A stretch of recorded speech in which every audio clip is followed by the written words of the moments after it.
ओम नमः सिद्धेभ्यः। ओम नमः सिद्धेभ्यः। ओम नमः सिद्धेभ्यः। निर्मल ज्ञान परिठिया हम कलंक डहेबी। अपाल दौजेण परु ते परमात्मी। सब कर्म मल का नाश कर हर प्राप्त कर निज आत्मा। जो लीन निर्मल ध्यान में नम कर निकल परमात्मा। संतप्त मानस शांत हो जिनके गुणों की गान में वे वर्धमान मान जिन विचरे हमारे ध्यान में। योग सार ग्रंथ है योगेंद्र देव द्वारा कृत। गाथा 19 चल रही है। पूज्य गुरुदेव श्री के प्रवचन है, उसके आधार से चर्चा चल रही है। पृष्ठ क्रमांक 34। गाथा पाठ कर लो एक बार। तुम करो चिंतन स्मरण हर ध्यान आत्म देव। एक क्षण में परम पद की प्राप्ति हो। देखो क्या कहते हैं, रुचि अनुयायी वीर्य। जिसको रुचि जहाँ हो वहाँ उल्लसित वीर्य से काम करता है। समझ में आया? ये रुचि का अर्थ बहुत समझने लायक है।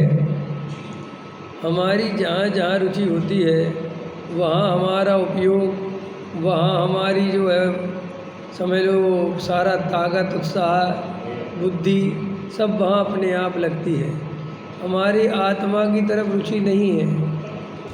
आत्मा के नाम पर खराब हुई आत्मा के नाम पर बहुत सारी परद्रव्य रुचि है सब भी आत्मा के नाम पर। ये दया दान पूजा पाठ भक्ति तीर्थों की वंदना संस्थाओं को बनाना चलाना आरती करना गुरुओं की सेवा करना ये सब है धर्म के ही नाम पे। और लोग इसे धर्म ही समझते हैं। समझ में आया? और वहाँ लगे रहते हैं जिंदगी भर। लेकिन आचार्य कहते हैं ये लक्षण आत्मा की रुचि के लक्षण नहीं है। ये तो संसार की रुचि के ही लक्षण हैं। ये तो कसाय की ही पूर्ति के साधन है। ये कसाय के अभाव के साधन नहीं है। इसमें तो जीव को मज़ा आता है। तीर्थों की वंदना करने चले गए, 10-50 लोग इकट्ठे हो गए, गप्पे भी हो गई, बढ़िया खाना पीना भी हो गया, थोड़ा घूमना फिरना हो गया, धर्म का धर्म हो गया। उठ गए 3 बजे, चलो बाबा की, चलो जय जिनेंद्र बोलिए, आगे आगे बढ़ते चलिए। समझ में आया? ये बोलते नहीं पहाड़ों पर चढ़ते हैं और 3 बजे टार्च वार्च लेके और एकदम बाबूजी बन के चल मेरे भाई। समझ में आया?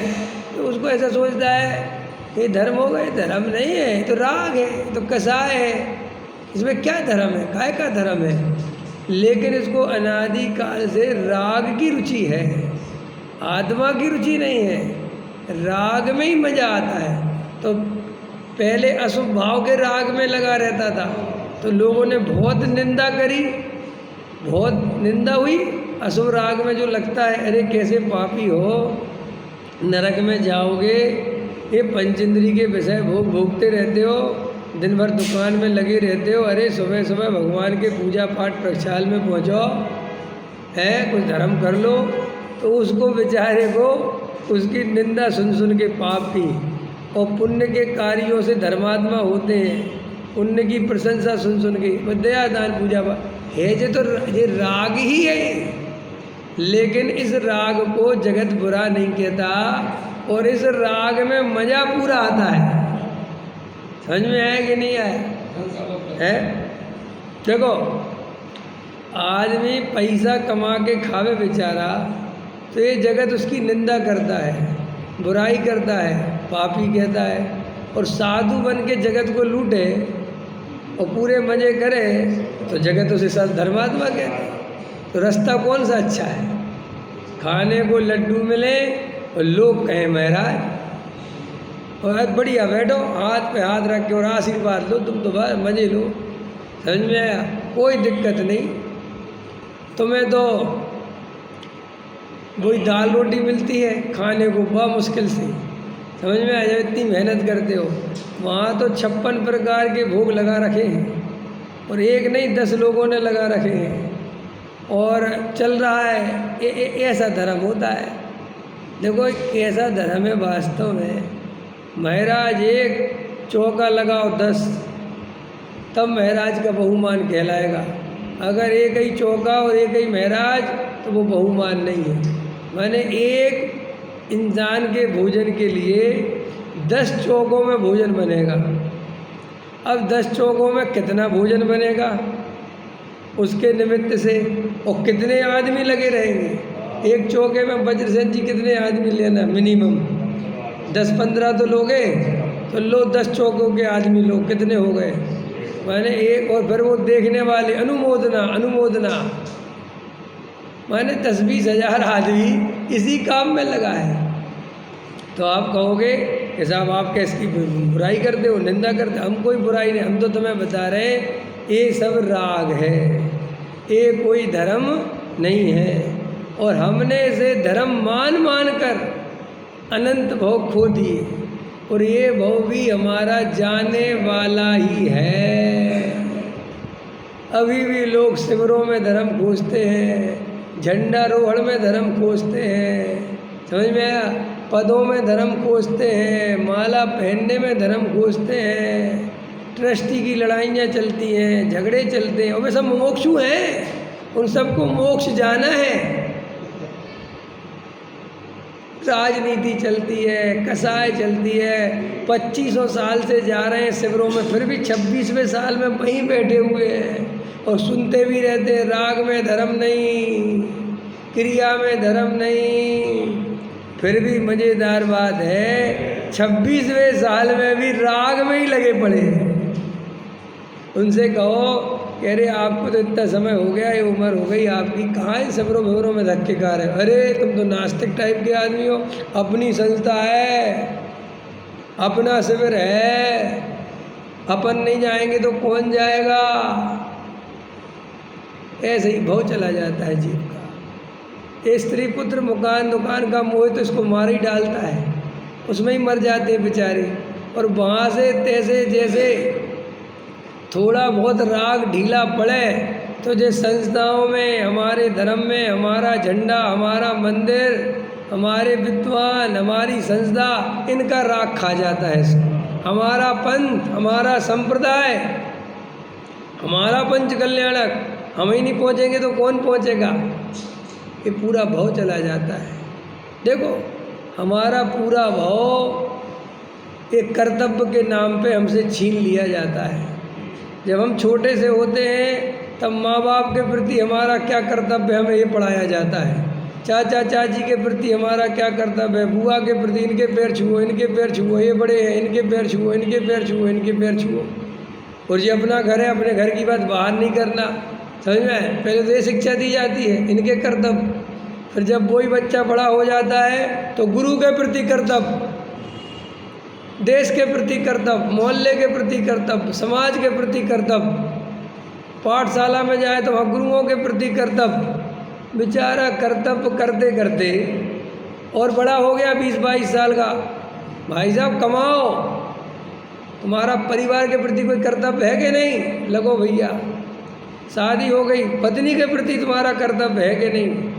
बच्चों के प्रति सब तुम्हें तुम्हारा कर्तव्य याद दिलाते रहते हैं और तुम्हारा भाव पूरा करते रहते हैं, और हम वो कर्तव्य का बोझा हमारा कर्तव्य है हमारा। फिर और सुनो, मंदिर में तुम्हारा संस्था के प्रति कर्तव्य है कि नहीं? भीमगली के प्रति कुछ कर्तव्य है कि नहीं? 18 साल हो गए पंडित जी, भीमगली कुछ लगती है आपकी कि नहीं लगती है? आपको कोई चिंता नहीं है अपनी भीमगली की? सच्ची बात है।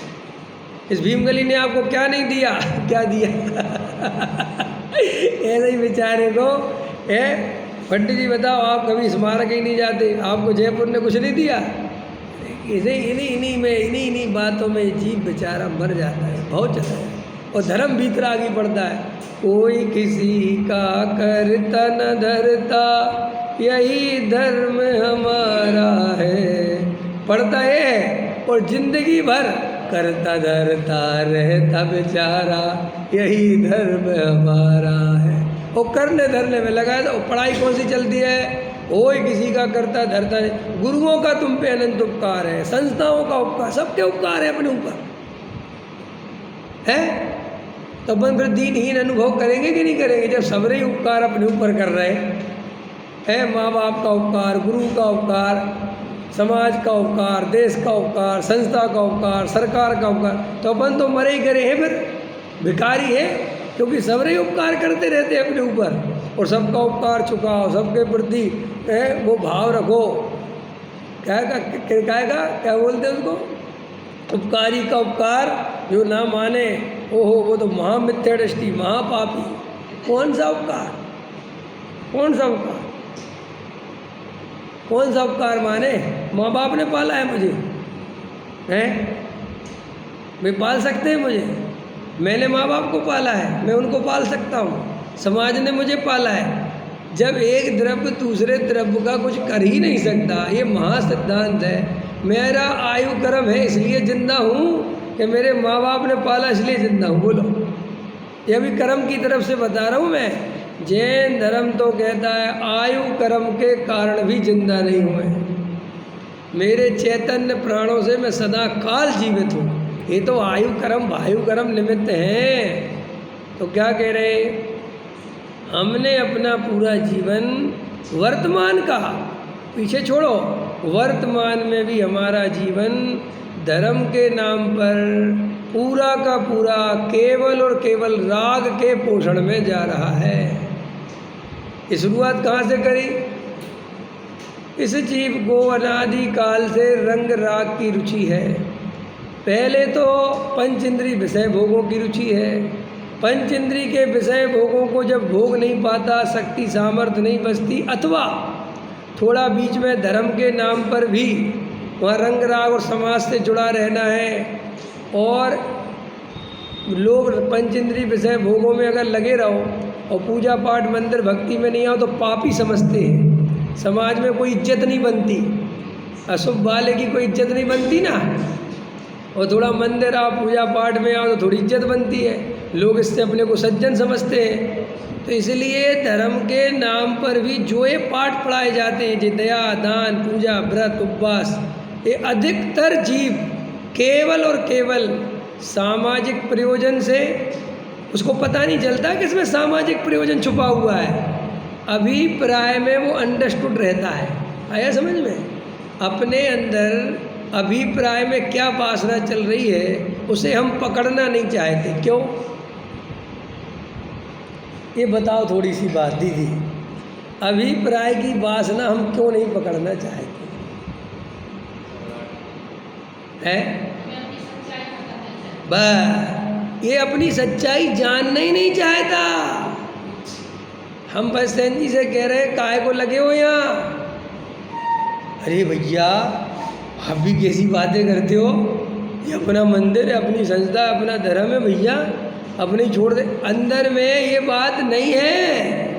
ये जो तूने उसकी कोटिंग कर रखी है, ये कोटिंग से तेरे को सांत्वना मिलती है कि मैं अच्छे अभिप्राय से लगाऊं। आया समझ में कि नहीं? जैसे भगवान को, अब उदाहरण दे रहा हूँ तुम्हें ताकि समझ में आए। छोटे छोटे भगवान को विराजमान कर दिया, सब कर दिया, भाई साहब आए, अपना कपड़ा उठाया, जो चालू हो गए, इनसे पूछो भैया जब भगवान साफ हो गए, सब हो गए, अरे तुम लोग उतने अच्छे साफ करते नहीं हो। अच्छा, तुम्हारे पास प्रमाण पत्र है कि हम करते कि नहीं करते? अभिप्राय में क्या है? भगवान को छूना है इसको। आए समय अपना लेट तो हो गया, वो कारण नहीं बताएगा, कारण ये बताएगा कि तुम ढंग से करते नहीं हो। ऐसे एक उदाहरण नहीं, 1000 उदाहरण तुम देखना जाके। अभिप्राय में केवल, क्योंकि मिथ्या दृष्टि के अभिप्राय सम्यक है ही नहीं। जब मिथ्या दृष्टि का अभिप्राय सम्यक नहीं है तो वो कोई काम सम्यक तरीके से करेगा कैसे? उसके अंदर में वो खोटा अभिप्राय पड़ा ही रहता है। वो दान देगा तो मान के लिए देगा, चाहे वो कहे चाहे नहीं कहे, अंदर में 100% देगा। सब आप क्या बात करते हो? 100%, क्योंकि मिथ्या दर्शन जाए बिना ये बीमारियां जाती नहीं है। और तेरा मिथ्या दर्शन है तो ये बीमारी तेरी गारंटी से तेरे अंदर है। हाँ, अभी एक मिनट करना, 1 मिनट, ये बात पूरी कर दूँ मैं। अभिप्राय में जीव जाके देखे तो उसे अपनी सच्चाई पता चलती है कि मैं ये दया दान पूजा पाठ भक्ति परंपरा से कर रहा हूँ, कुल परंपरा से कर रहा हूँ, या अंदर से भाव आता है इसलिए कर रहा हूँ, या देखा देखी कर रहा हूँ, या अंदर में मेरे जो स्वभाव करना चाहिए मान्यता भरी पड़ी है। ये सब अंदर में जाके देखे, ये मैं संस्था की सेवा कर रहा हूँ तो क्यों कर रहा हूँ, मैं शिविरों में धक्का खा रहा हूँ तो क्यों खा रहा हूँ, ये सब पता चल जाए। एक बात बताओ, 25 साल से आदमी जाता है कहीं शिविरों में, जहाँ भी जाता है वो नया सीखने जाता है, वहाँ कुछ नया बता दे। देखो आप अंदर में अधिकतर राग के पोषण के लिए जाता है, क्योंकि घर में उगता जाता है, समझ में आया, बोर हो जाता है। अब ऐसे तो कहीं घर वाले घूमने जाने नहीं देते, अब शिविर के नाम पे तो कोई मना करेगा नहीं, तो वहाँ जाके शिविर में पहुँच के सब मिल जाते हैं। और साधर्मी मिलन, कौन सा मिलन? कौन सा मिलन? कौन सा मिलन? कौन सा मिलन? साधर्मी मिलन होता है वो। फिर राग का मिलन होता है, कसाय का मिलन होता है, और उसमें राजनीति पूरी चलती है। ये साधर्मी मिलन जिसे बोलता है उसमें कसाय पूरी चलती है, किससे मिलना है, किसको सलाम ठोकना है और किससे सलाम लेना है, पूरी कसाय है। वो उसको कहता है ये साधर्मी मिलन है। और वहाँ पे बड़े दूसरे को माला पहना दी और खुद को नहीं पहनाई तो कसाय की आग में जलता है, और लौट लाट के आता है आग में जल के, और कहते कहाँ गए थे? शिविर में गए थे, वीतरागता के पोषण के लिए गए थे। करा वीतरागता का पोषण कि कसाय का पोषण करके आया। देखो भैया, काने से काना कहो तुम पे पर है टूट, और धीरे धीरे पूछ लो कैसे गई फूट। समझ में आया? ऐसे ही तुम जैसे किसी से आते ना धार्मिक आदमी, तुम इनसे बैठना, तुम जागृत रहना बस, तो तुम कहना और भैया गए थे क्या चला वहाँ, और बहुत शुरुआत एकदम ऐसे करेगा, बहुत अच्छा चला, बढ़िया बढ़िया, अच्छा और तो बताओ और क्या क्या चला, तो फिर वो बढ़िया तो धरम रख देगा एक तरफ, फिर सुनाना चालू कर देगा, अरे वहाँ ये राजनीति थी, हमने देखा, उनको सम्मान दिया, उनको नहीं दिया, हम सब समझते हैं क्या हो रहा है वहाँ। तो तुम यही देखने गए थे, रियल में तो यही देखने गए थे।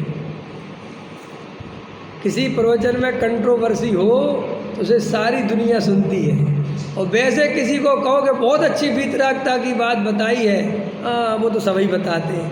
माने हमारा रस, हमारा वीर्य केवल रंग राग में उछलता है, क्योंकि हमें उसकी रुचि है। हाँ बोलो।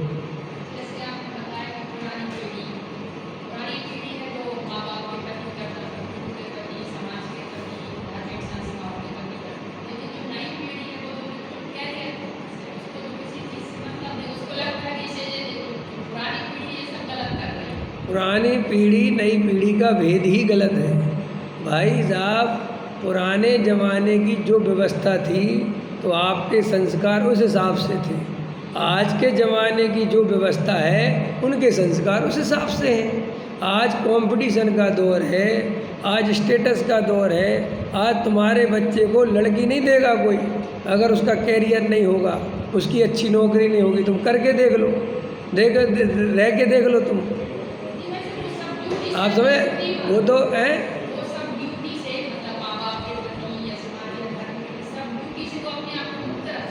हाँ हाँ बिल्कुल ठीक है। कोई नहीं, जब उनका समय आएगा तो वे उनकी ड्यूटी उनके हिसाब से करेंगे। और ये आने वाला समय, अमेरिका है ना, तुम्हारे विदेश है ना, सब अपना अपना काम करते हैं ना वहाँ पे। वहाँ 80 साल का बुढ़ा भी अपनी दम पे रहता है ना। ये हिंदुस्तान के माँ बाप क्यों चाहते हैं बच्चे सेवा करें? तुम अपनी दम पे क्यों नहीं जीते? तुम्हें ये अंदर में संस्कारों में घुस गया है कि हमने बच्चे पैदा इसलिए करे हैं कि ये बुढ़ापे में हमारी सेवा करें, और तुम 55 साल से उन पर बोझा बन जाते हो, जबकि बिल्कुल नहीं बनना चाहिए। अपना अपना खाना, अपना जीवन जीना चाहिए। लेकिन नहीं, माँ बाप बच्चे सेवा करेंगे। तो वो बच्चे का तो तुमने, हमारे यहाँ हमारा क्या होता है, घबराना नहीं, अभी थोड़ा इसमें ही बोल दूँ मैं अगर तुम्हें सुनना है तो। हमारे यहाँ आदमी की जवानी जो है बिल्कुल बेकार जाती है हिंदुस्तान में। कोई उसकी जवानी का मतलब नहीं रह जाता। पूछो क्यों? जब छोटा रहता है तो स्कूल, माँ बाप, वो इनके चक्करों में जो कुछ भी है, बुआ फूफा इनमें लगे रहो, और ये धर्म तुम्हारा इसमें भी लगे रहो। फिर जैसे ही जवान होता है, कैरियर की चिंता, ये चिंता, और इतने में देखो 2-4 ही साल में उसके बाल बच्चे हो जाते हैं, उनकी भी सेवा उसको करनी है, और यहाँ माँ बाप बूढ़े हो जाते हैं। अब वो यहाँ माँ बाप को भी देखें, यहाँ अपने बच्चों को भी देखें, कमाना भी देखें, और समाज सेवी भी बनना समाज उसको ठुकरा देगी कि ये तो अपने कैरियर ही में लगा रहता है। मैंने उस बेचारे का वो जीवन केवल और केवल तुम्हारे दोनों के बीच में फंस गई। वो बीच की पीढ़ी, इस हाथ में माँ बाप है, इस हाथ में बाल बच्चे हैं, और वो बीच में दोनों तरफ से खिंच रहा है। और अभी मैंने तीसरा लिया नहीं, एक तरफ पत्नी है और एक तरफ माँ है, सास बहू के झगड़े। हिंदुस्तान का कल्चर यही तो है। क्या है हिंदुस्तान का कल्चर? मैं कभी हिंदुस्तान के कल्चर फल्चर से कुछ नहीं हूँ। यहाँ इतना धर्म पढ़ने के बाद, इतनी संस्कारों की बात करने के बाद, सास बहू को आंखों नहीं सुहाती,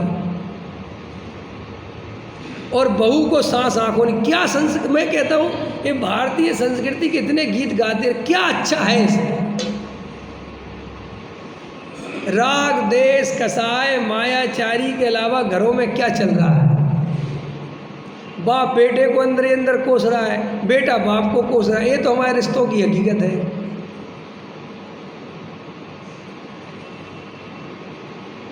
अब तुम कहते हो कि हमारे संस्कार, ये संस्कार, बोले भाई साहब, जितना स्प्रिंग को दबाओगे, जितना जबरदस्ती तुम ये सब चीज़ें सिखाते हो, इनका कुपरिणाम आने वाला ही है, और वो आता ही है। जितनी नेचुरलिटी और जितना नैसर्गिक स्वाभाविक आदमी को होना चाहिए, अपन वो शुरू से ही नहीं रहने देते। अपने घर में बच्चा है और कोई मेहमान आया तो अपन तुरंत शिक्षा देते हैं कि कैसा व्यवहार करना, उसको नेचुरल रहने देते हैं। कोई आया तो तुम पहले ऐसे बोलना, और ऐसे मत बैठना उनके सामने, और ऐसे मत करना, वरना वे क्या सोचेंगे। एक 4 साल 5 साल 7 साल के बच्चों के अंदर भरते हैं अपने, और अपन अपने बच्चे से अपनी प्रतिष्ठा तोलते हैं। अगर मेरा बच्चा नाक छपा के घूम रहा होगा तो बेइज्जती किसकी होगी? मेरी। विवेक जी का बच्चा है, इसी में तो मर गया। हमने जो समाज की संरचना करी है वो केवल और केवल झूठी ढकोसले वाली इज्जत को ढोने की करी है, और अंदर खाने हमारे कसाए गली सब अपने अपने घरों की ढांकते रहते हैं, किसी को पता ना चल जाए। तुमने घर ऐसे बनाई क्यों जिसमें ढांकनी पड़ती रात और दिन? थोड़ा तो स्वाभाविक जी लेते, थोड़ा तो नेचुरल जी लेते। नेचुरलिटी है ही नहीं। मंदिर में जाओ तो आर्टिफिशियल, त्यागी वृत्तियों के जीवन में अंदर कुछ बाहर कुछ, कमरे के अंदर कुछ और बातें करते, बाहर कुछ और करते। कहाँ जाएं नेचुरलिटी के लिए? और बस जी नेचुरल दिखा दो तो क्या होता है? विवेक भ्रष्ट है। एक कोई सज्जन गए होंगे मेरे बारे में बोल रहे होंगे कि विवेक भ्रष्ट है, और वो जो है ना उल्टा सीधा खाता है। तो उनने पूछा कि भैया क्या उल्टा सीधा खाता है? और वो बोले साहब बाजार का खा लेता है। तो बोले तुम खाते कि नहीं? बोले हम तो खा लेते। तो तुम भ्रष्ट हो गए नहीं? कि नहीं हम नहीं, छोड़ो तुम।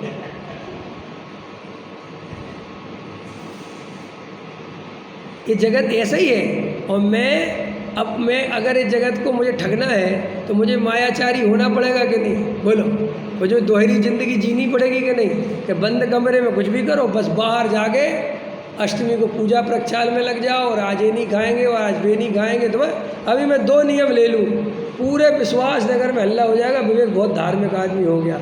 एक तो अष्टमी चतुर्दशी का ध्यान रखूँ, पूजा पाठ प्रक्षाल में आ जाऊँ सुबह, और अष्टमी चतुर्दशी को हरी लेना बंद कर दूँ बस। और इतना फेमस हो जाए मेरे बारे में 2 चीज़ें बस, सबरा धर्म चालू।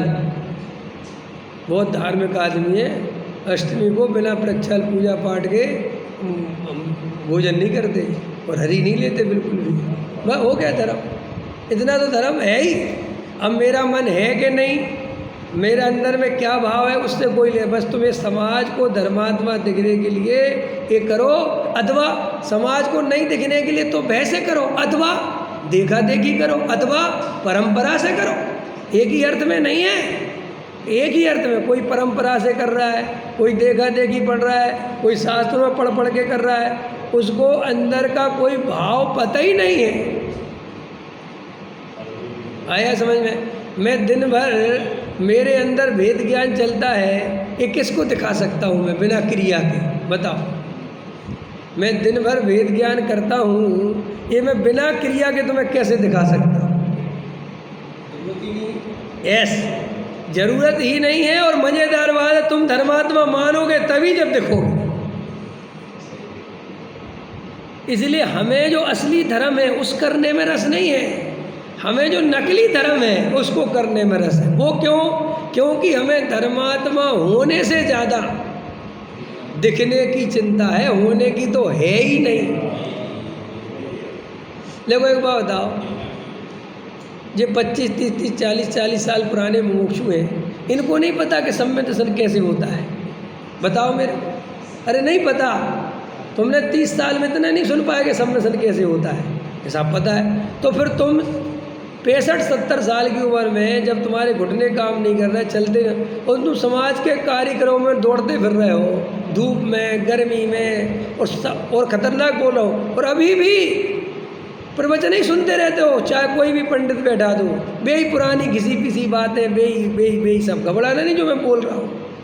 तुम्हें अंदर से नहीं पता कि ये सब सम्यक दर्शन का कारण नहीं है। सम्यक दर्शन का कारण तो अंदर में गहरा तत्व विचार और तत्व निर्णय है, और भेद ज्ञान है जो एकांत में किया जाता है, जो निहाल भाई ने जैसे किया, गुरुदेव श्री ने किया, और विद्वान करते हैं। जो नहीं पता, फिर भी तुम 65 साल की उम्र में ट्रेनों में धक्के खा के, टिकट की करके, ले ला के, वहाँ भी लाइनों में लग के भोजन कर रहे, वो कह रहे हम तत्व समझने हैं। तो 25 साल से क्या समझ रहे थे भाई साहब?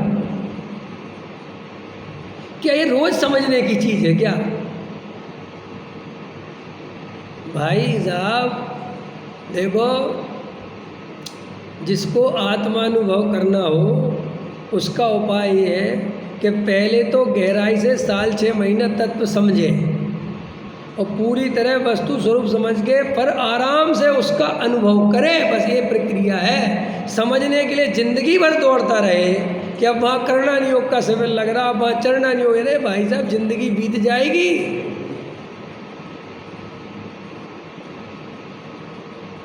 पहले भाई साहब पेन कॉपी के बिना पढ़ते थे, अब थोड़े सिंसियर हो गए तो पेन कॉपी एक पॉइंट लिखते। कई लोग तो ऐसे प्रवचन में डायरी वायरी लेके आ जाएंगे और नोट करते रहेंगे, फिर आगे जाके फिर प्रवचन में सुनाएंगे।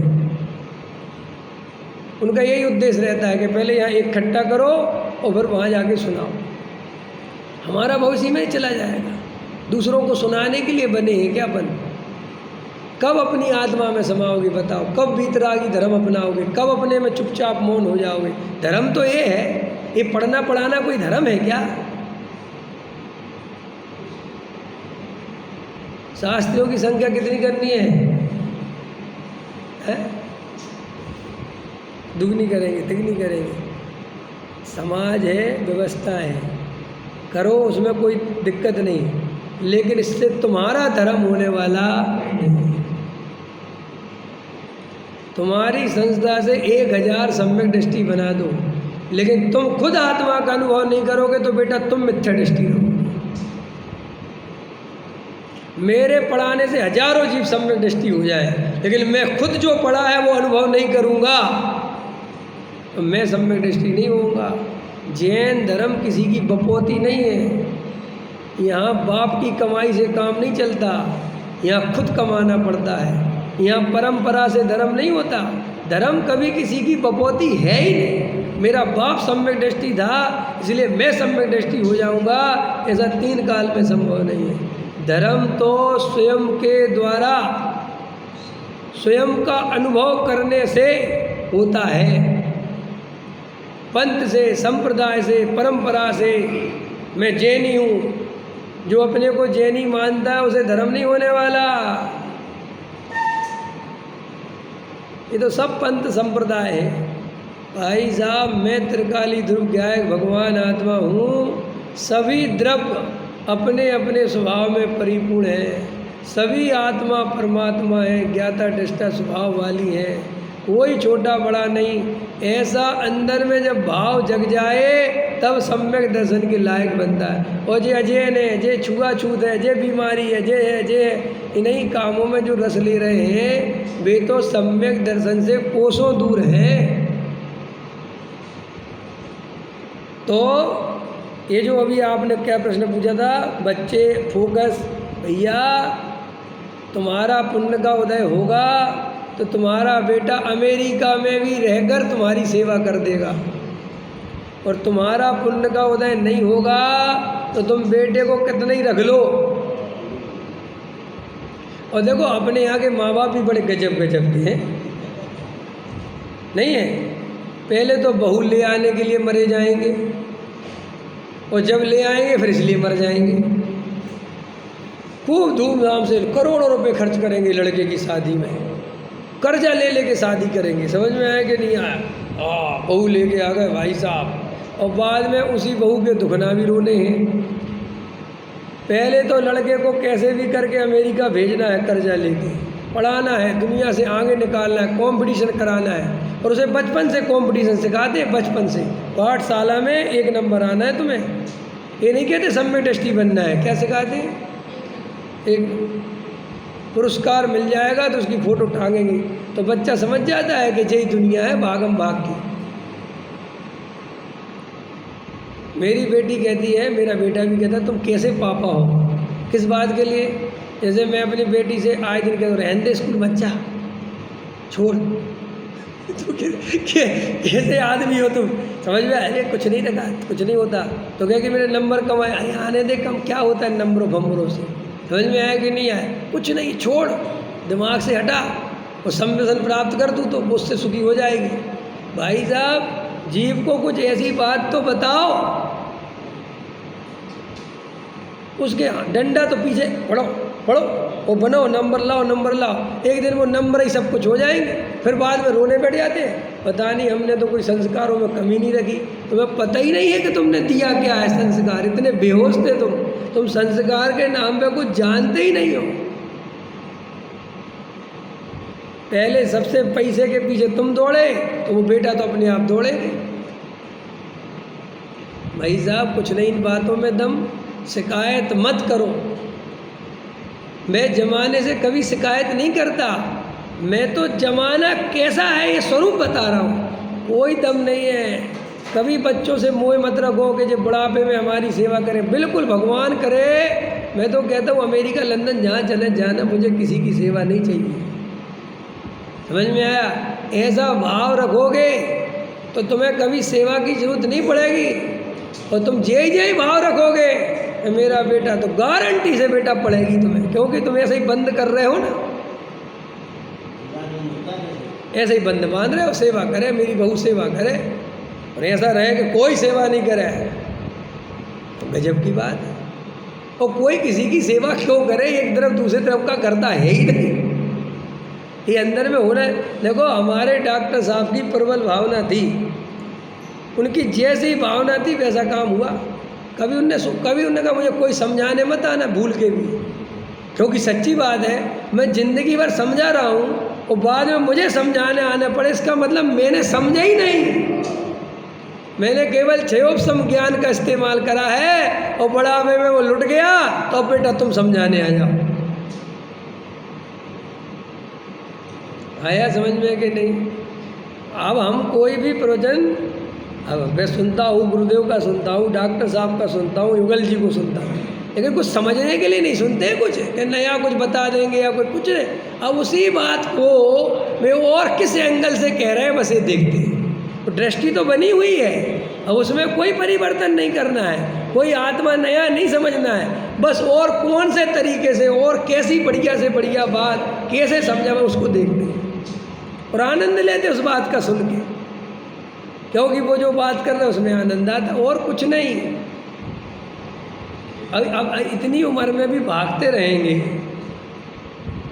तो क्या समझा अपन ने? तो मैं क्या शुरुआत कहाँ से करी थी? जीव अशुभ छोड़ता है और शुभ भाव करता है, क्योंकि शुभ भाव से उसे धर्मात्मा का पद मिलता है और अशुभ भाव से लोग उसे पापी समझते हैं, बस इतनी सी बात। जबकि शुभ भाव की रुचि किसी भी कीमत पर आत्मा की रुचि नहीं है।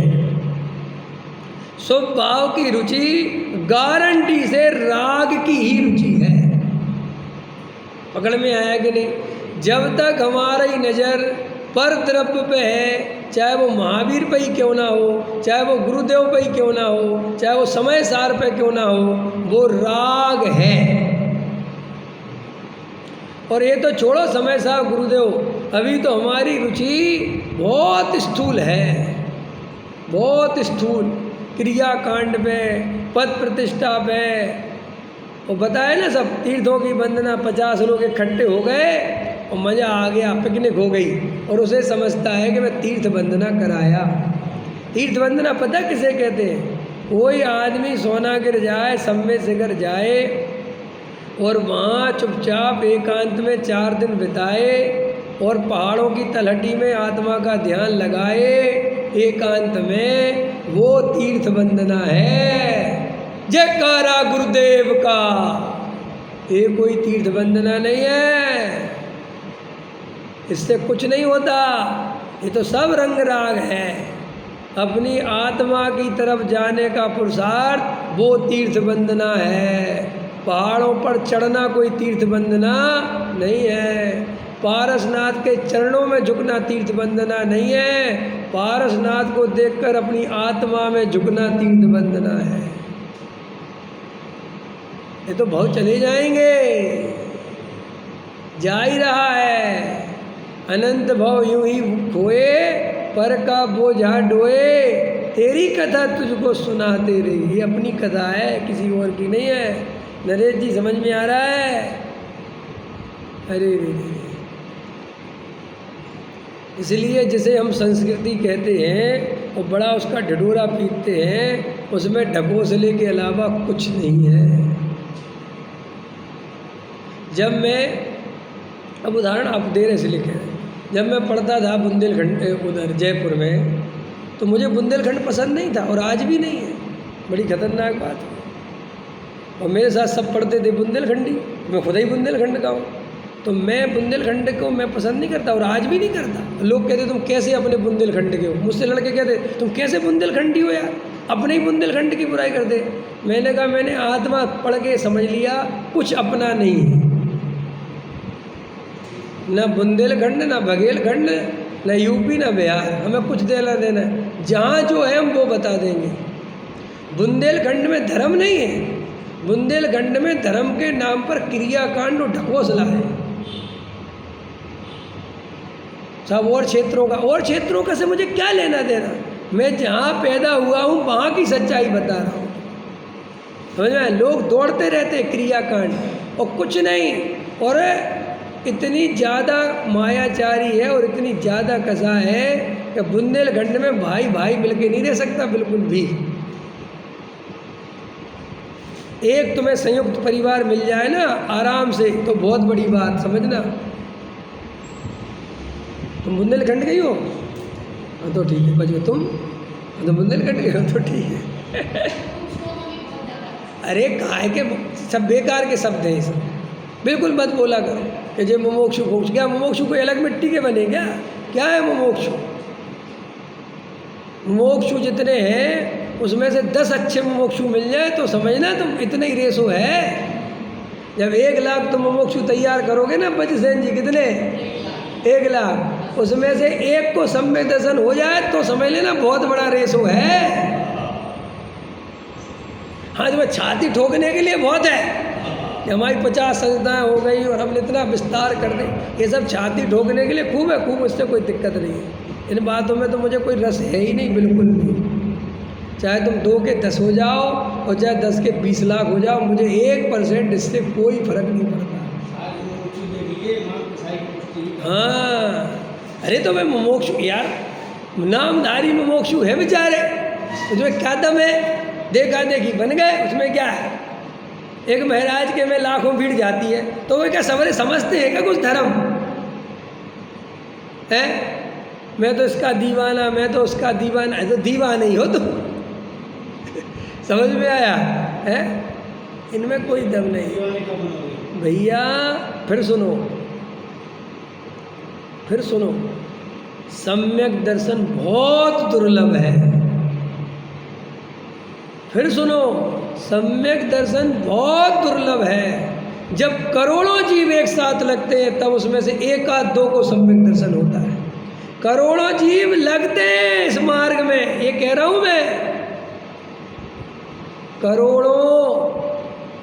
जब तुम 10-20 लाख मुमुक्षु बनाओगे ना, तब उसमें से 1 आध 2 सम्यक दृष्टि हो जाए तो बहुत बड़ी बात है। इतना दुर्लभ है। जो गैर मुमुक्षु हैं, जिनके पास 7 तत्व ही नहीं है, वे तो छोड़ो तुम, मैं तो बाउंड्री से बाहर है। ये तो मैं बाउंड्री के अंदर बता रहा हूँ।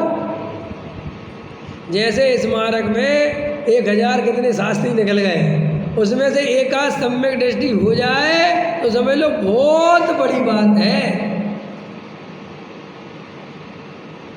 इतना दुर्लभ है सम्यक दर्शन। भैया देखो तो, कोई पंथ में, कोई संप्रदाय में, कोई जाति में, कोई गुरु के चक्कर में, कोई क्रियाकांड में, कोई झंडे के चक्कर में, कोई वस्त्रों में, कोई त्याग में, कोई व्रत में, कोई संस्थाओं में, कोई कितने चक्कर है संसार में खाने के लिए। बोलो, अब हम दिगंबर, अब हम पक्के मुमुक्षु, फिर हम मुमुक्षु में हमारी संस्था, कितने चक्कर हैं सब जगह से मोह तोड़ने के। कहाँ कहाँ मोह तोड़े ये जीव, इसलिए दुर्लभ है सब में। घर वालों से छोड़े तो संस्थाओं से कर ले, और सब जगह वही मायाचार, वही राजनीति, वही छल, वही कपट, वही सब लड़ाइयाँ। जो धर्म के ठेकेदार बने हुए हैं, उनमें से कितनों को सम्यक दर्शन की प्राप्ति हो गई है? सोचो, जो तुम्हारा पूरा धर्म चला रहे हैं, पूरे मुमुक्षुओं के नेता बने हुए, पूछो उनमें से कितनों को अपने सम्यक दर्शन की चिंता है? देख क्या। और ये बात मुझे बहुत पहले समझ में आ गई थी, मैं इसलिए सब नेताओं से दूर हो गया। मैंने कहा भाई मुझे तो सम्मेलन प्राप्त करना है, मुझे नहीं चाहिए तुम्हारी संस्था पसंद, मुझे कुछ नहीं चाहिए। आप विश्वास नहीं करोगे, मुझे किसी संस्था से कोई राग ही नहीं है। जैसा मुझे तुमसे राग है, ऐसा मुझे सबसे है। मुझे किसी से विशेष राग है ही नहीं कि जी हमारी संस्था, हमें कोई विकल्प ही नहीं आता मेरे को किसी चीज़ का। क्या करना, यही राग छोड़ने के लिए तो धर्म समझा था। गुरु गोविंदो खड़े काको लागू पाए, और बलहारी गुरु आपकी गोविंदियो बताए। बराबर है, ये श्लोक बराबर है? कहाँ सा बराबर है। अब इतने में जो शिष्य है वो गुरु के चरण पकड़ के बैठ गया, ठीक है। अब गुरु जी कह रहे बेटा बेर है गोविंद, कह रहा गोविंद आपने बताया आपका बहुत उपकार है। उन्होंने कहा हाँ ठीक है मान लिया, अब गोविंद के पास तो जाओ। बोले ना, गोविंद मेरे लिए आपके सामने कुछ भी नहीं है। तो भैया फिर गोविंद बताने का फायदा क्या हुआ? नहीं समझ में आया? तर्क समझ में आया कि नहीं आया? बोले साहब मैं गुरुदेव के लिए जान दे दूंगा। अरे भैया, तो गुरुदेव ने जान मांगी कब थी? उनने तो तुम्हें तुम्हारा आत्मा बताया था, और तुम्हें आत्मा में जाते तो गुरुदेव की महिमा थी। तुम तो गुरुदेव की फोटो ही टंगवाने में धर्म समझने लग गए। तुम तो गुरुदेव के स्टैचू बनाने में धर्म समझने लग गए। भैया तुमसे बड़ा ज्ञानी कौन है? बोले साहब गुरु की महिमा बहुत है। अरे भाई साहब, गुरु की महिमा का मतलब गुरु के चरणों में बैठे रहो, ये अर्थ नहीं होता। गुरु ने जो तत्व समझाया है उस तत्व का अनुभव करो, ये गुरु की महिमा है। नहीं समझ में आए जैन साहब? क्या हो रहा है मुमुक्षुओं का, गुजरातियों का? गुरुदेव लगा दो बस, 10 लाख ले लो। अरे प्रश्न ये है ही नहीं, तुम्हें इतना क्यों है ये सब? अंदर में ये क्यों नहीं कहते कि भाई प्योर तत्व समझो, वस्तु का स्वरूप समझो, वेद ज्ञान की बात समझो, अच्छे विद्वान की व्यवस्था करो, तत्व समझो, सम्य दर्शन की प्राप्ति करो, आप 10 लाख रुपए ले लो। आपको इनसे कुछ लेना देना नहीं है। तुम तो 10 लाख ले लो, गुरुदेव की फोटो लगा दो, फिर तुम जो करना करो, हमारे गुरुदेव की फोटो लग जाए बस। ये नहीं हमारा जीवन, इसमें नहीं जा रहा। काय में जा रहा हमारा जीवन? इतना तत्व समझने के बाद भी और मंदिर बन जाए गुरुदेव के नाम के, पूरे हिंदुस्तान बन जाए, ये हमारा टारगेट है।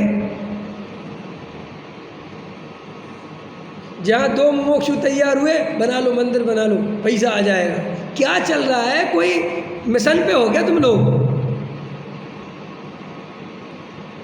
एक जब कोई बोलता है ना हमारा मिशन, मुझे इतनी मिशन शब्द से बहुत चिढ़ होती है। हमारा मिशन, हमारा क्या मिशन है भाई तुम्हारा?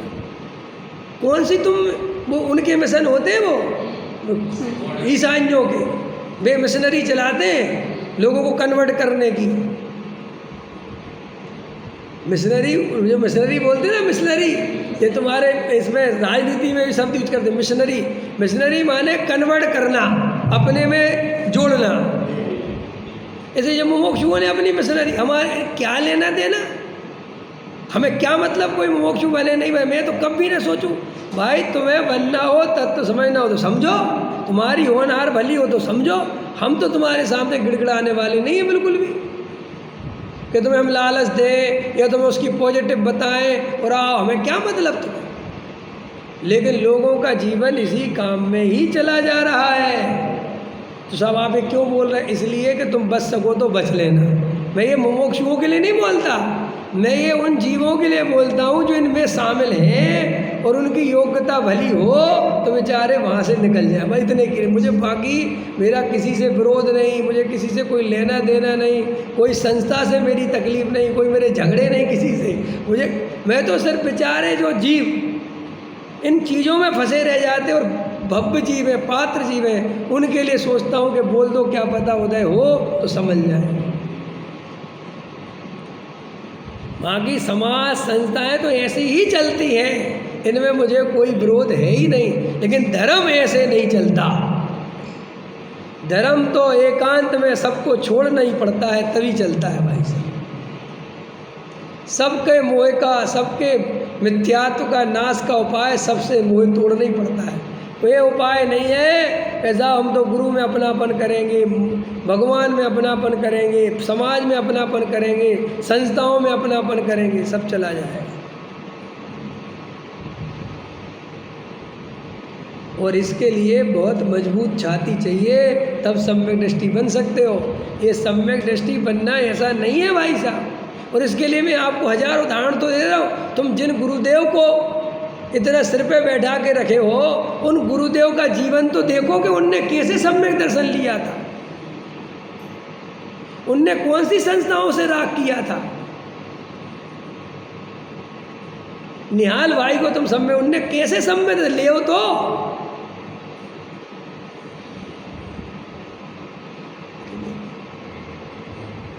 वहाँ लक्ष्य नहीं है, वहाँ ध्यान ही नहीं है। वहाँ ध्यान तो इन कामों में लगा हुआ है। ये सब धर्म नहीं है भाई, ये सब रंग राग की रुचि है, कोई धर्म नहीं। जितना तुम्हें संसार के लिए चिल्लाना हो चिल्लाओ, आत्मा के अनुभव के बिना धर्म नहीं होता। मुमुक्षु बनने से कोई सम्यक दर्शन नहीं होता। समझ में आया कि नहीं आया? गुरुदेव का भगत बनने से कोई सम्यक दर्शन नहीं होता। आत्मा का भगत बनेगा तो सम्यक दृष्टि होगा। और जब आत्मा का भगत बनेगा तो ही गुरुदेव का सच्चा भगत कहलाएगा। गुरुदेव के मंदिर बनाने से, उनके फोटो टांगने से अपन उनके भगत नहीं हो जाते। उनने जो आत्मा के अनुभव का मार्ग बताया है, उस मार्ग पे चलने से हम उनके भगत होते हैं। आपने एक बोला है कि गुरुदेव का भगवान नहीं है, जिसे मुमुक्षु है ही नहीं। बराबर, ऐसा नहीं आया। बराबर आया, वो भी आया। जिसे तत्व ज्ञान समझ में आया हो और गुरुदेव का बहुमान ना हो, वो कभी सम्यक दृष्टि नहीं हो सकता। और केवल गुरुदेव का ही बहुमान हो और आत्मा की अनुभूति से कोसों दूर हो, तो भी सम्यक दृष्टि नहीं हो सकता। समझ में आया?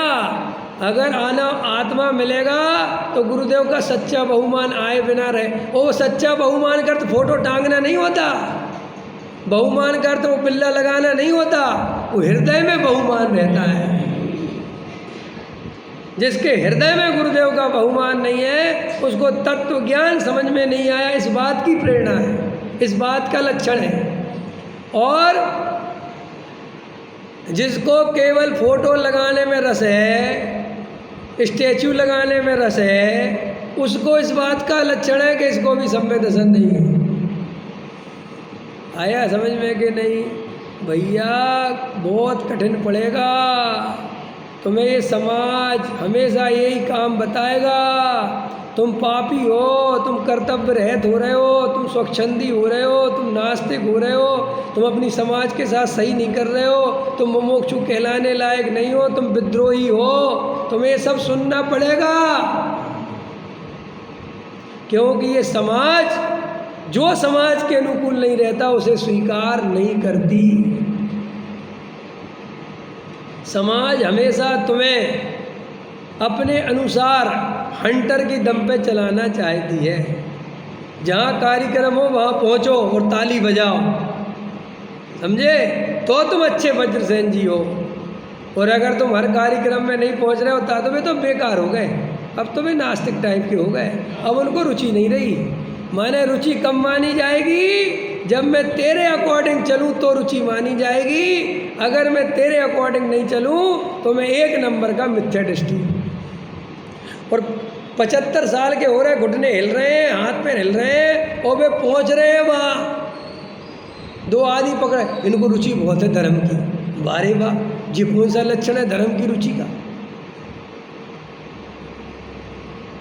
लेकिन हमें धर्मात्मा दिखने में रस है। हमें घर में बैठ के कौन धर्मात्मा समझेगा, बोलो? और जो तुम जब सब जगह, तो वज्रसेन जी आजकल कम भाग रहे हैं। ये जो भागते हैं ना, ये अस्तित्व की लड़ाई है। काय की लड़ाई है पता है आपको? काय की लड़ाई है ये? अस्तित्व की लड़ाई समझते हो क्या होती है? कि अगर मैं इन कार्यक्रमों में नहीं गया तो लोग मुझे भूल जाएंगे। धीरे धीरे मेरी सत्ता चली जाएगी, जो बाजार में मेरा नाम है वो मिट जाएगा। इस बाजार के नाम को, इस अस्तित्व की लड़ाई को आत्मा को बेच बेच कर भी चाहता है।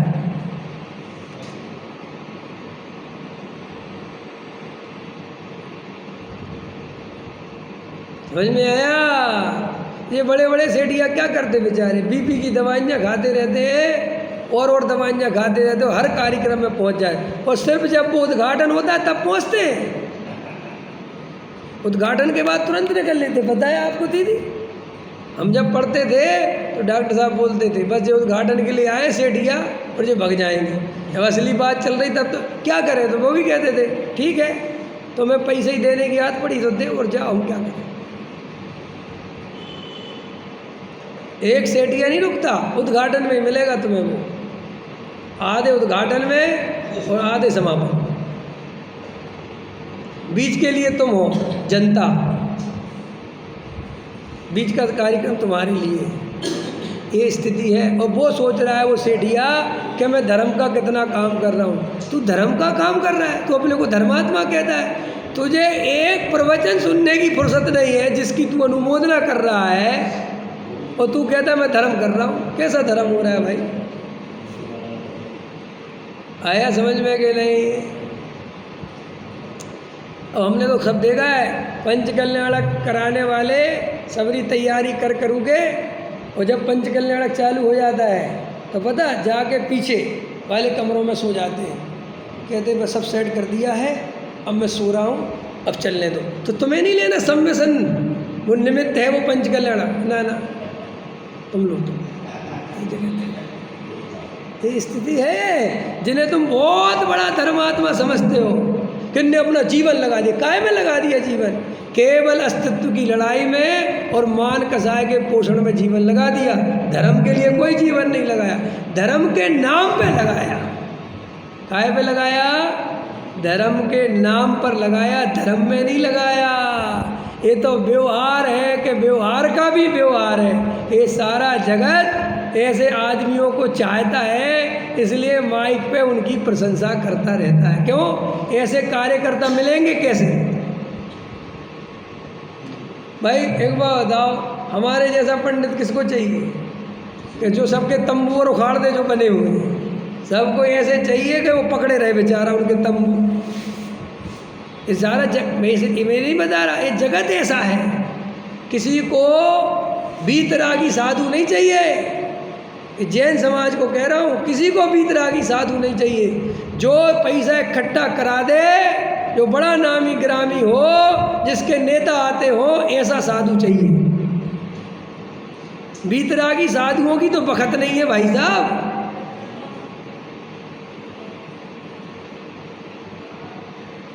ये हमारी असली स्थिति है भैया, ये बहुत मुश्किल है और खतरनाक। 25, 30, 30, 40 साल पुराने मुमुक्षु हैं, अभी भी उनके जीवन में गृहीत मिथ्यात्व नहीं गया।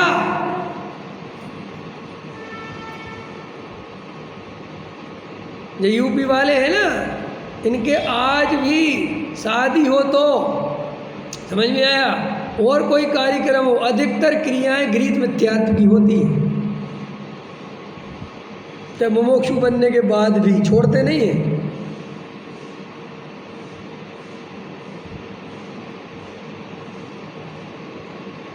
मैंने देखी है, और मैं कहूँ क्या करवा रहे हो? अरे वो तो हमारे यहाँ तो होता ही है, चलता ही है, सब करना ही पड़ता है। तुम जब घर के मुखिया हो और तुम 50 लाख खर्च कर रहे, तो फिर दादागिरी किसकी चलनी चाहिए? लेकिन अंदर में भय इसके भी है। अगर लक्ष्मी जी कोई टांग जाएगा तो इसकी हटाने की हिम्मत नहीं है। कहता है टंगी रहने दो भैया, अपने बाप का क्या जा रहा।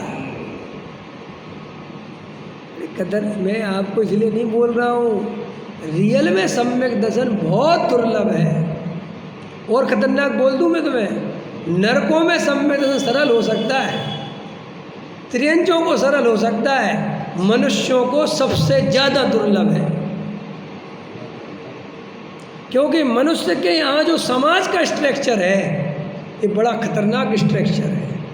ये जो मान सम्मान की बीमारी है, ये बहुत इतनी खतरनाक बीमारी है कि इसके सामने मिथ्यात्व भी कहता है कि अपने को कोई टेंशन नहीं है। ये बीमारी इतनी खतरनाक। किसी ने लिखा ना, अगर इस मनुष्य पर्याय में मान नहीं होता तो मोक्ष ही होता। सोचो कितनी बड़ी बात उसने लिखी होगी। भाई साहब पूरा ये मान का चक्कर है, सिर्फ मान का। सुनो सुनो सुनो, खतरनाक। जो मान के लिए धर्म में लगे हुए हैं वे ही नरक जाएंगे, और जो धर्म का पैसा खाते हैं वे कहाँ जाएंगे? नहीं समझ में आया? माने तुमने मान आदि के पोषण के लिए संस्थाओं में लगे रहे, इससे ही नरक चले जाओगे। लेकिन अगर संस्थाओं का पैसा और खा गए, 2000 की टिकट बनाकर 50,000 की टिकट के पैसे ले लिए, तो कौन सी गति में जाओगे चेतन? विचार करना। अन्य क्षेत्रे कृतं पापम धर्म क्षेत्रे विनश्यति, और धर्म क्षेत्रे कृतं पापम वज्रलेपो न भविष्यति। सहजानंद